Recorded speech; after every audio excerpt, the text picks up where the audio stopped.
In this video, we discuss grapefruit oleosaccharum. We will explore oleosaccharum's historical background. We explain 2 traditional ways of making it, and then provide a modern, easy process for doing so. We will walk you through how to use grapefruit oleosaccharum in a Paloma cocktail. We are Teakwood Tavern Hospitality, educating minds and palates on wine, spirits, and food.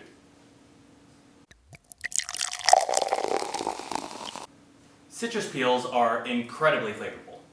In cocktails, bartenders rub the side of glasses with a citrus peel or squeeze the citrus peel to extract the oils and enhance the beverage. Both practices are good home bartending skills to add to your repertoire. But this video is about another technique that results in a citrus-flavored syrup named oleosaccharum. What does oleosaccharum mean? It roughly translates to oil sugar. Oleo meaning oil and saccharum means sugar.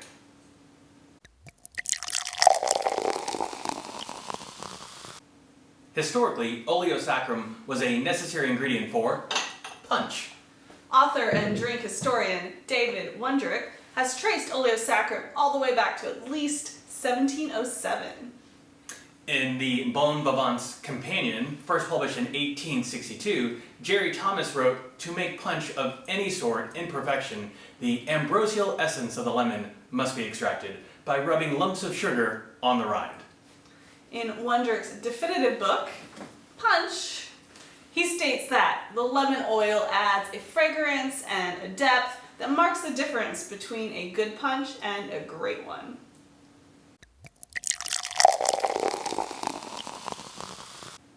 Before we explain our preferred method for making oleosaccharum, we want to briefly discuss 2 traditional methods. The original way to make oleosaccharum goes back to how Jerry Thomas described it in 1862. He prepared oleosaccharum by rubbing lumps of sugar on the rind, which breaks the little vessels that contain the essence and at the same time absorbs it. Here's the problem. Modern sugar is not abrasive enough to break down the citrus skins, so don't try this method. The most common recipe for oleosaccharum is fairly straightforward. Peel your citrus, muddle it with sugar, let it sit covered on your counter for about an hour, and that's going to dry out the citrus oil, and you'll have oleosaccharum. David Wondrich claims that this process is admittedly time-consuming and to some degree a laborious one. No one has time or energy for that, so instead we recommend making a vacuum-sealed oleosaccharum.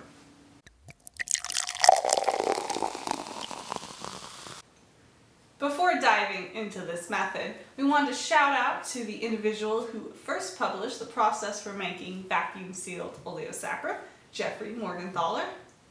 From 2009 through March of 2021, Mr. Morgenthaler was the bar manager at Clyde Common in Portland, Oregon, which was consistently one of the best cocktail bars in the US. According to Morgenthaler, he wanted a method for preparing oleosaccharum that didn't require any stirring or tending, a method that could be prepped ahead of time without fear of spoilage or evaporation, so that a delicious punch could be prepared quickly by anyone with a recipe. He indeed found that method. We've tweaked his recipe, but overall the process is still the same. For grapefruit oleosaccharum, you'll need 68 grams of superfine sugar, which is just under 1/3 cup, and then 80 grams of grapefruit peels, which is approximately 2 large grapefruits. Place the sugar and grapefruit peels in a vacuum-sealed bag and seal according to your manufacturer's instructions. If you don't have a vacuum sealer, you can use a Ziploc style bag and use the water displacement method to extract all of the air. Once sealed, you just set the bag on your kitchen counter, let the magic happen, and walk away for like 6 hours. After that, place the bag in the refrigerator and then use within a week. And then, to use it, you just strain it off the peels and then squeeze those peels to let out any remaining liquid.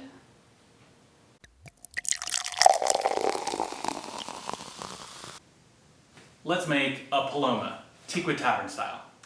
To begin, we're going to salt half the rim of a Collins glass. We're using tahine, which is a like chili pepper salt mix that is delicious with tequila and citrus, great for salting rims. Regular old table salt works well too.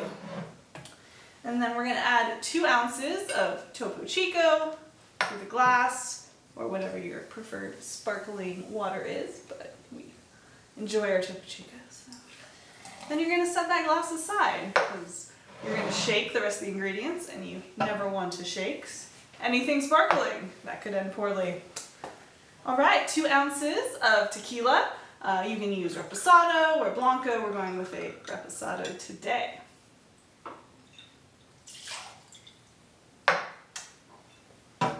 And then 1.5 ounces of grapefruit juice. Definitely use those grapefruits that you peeled the other day. Reuse all that delicious ingredients. And then 3/4 ounce of fresh lime juice, freshly squeezed. And then our star, the oleosaccharum, 1/2 ounce of that. Oleosaccharum is not traditionally used in a Paloma.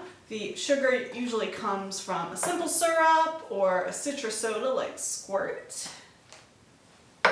John's gonna add some of that. Really blend all of this together since you have the sugar and the citrus.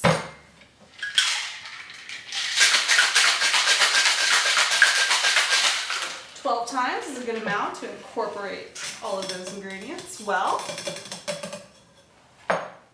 Then you're going to pour that back into your Collins glass.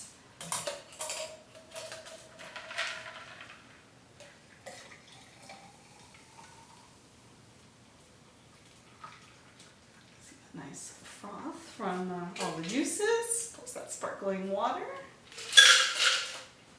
Hopefully you have a little space at the top to add a couple more cubes of ice.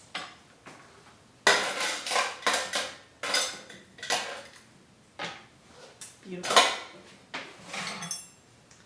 And then some sort of lime wheel garnish goes very nicely in this drink. We have dehydrated lime wheel there, and a straw.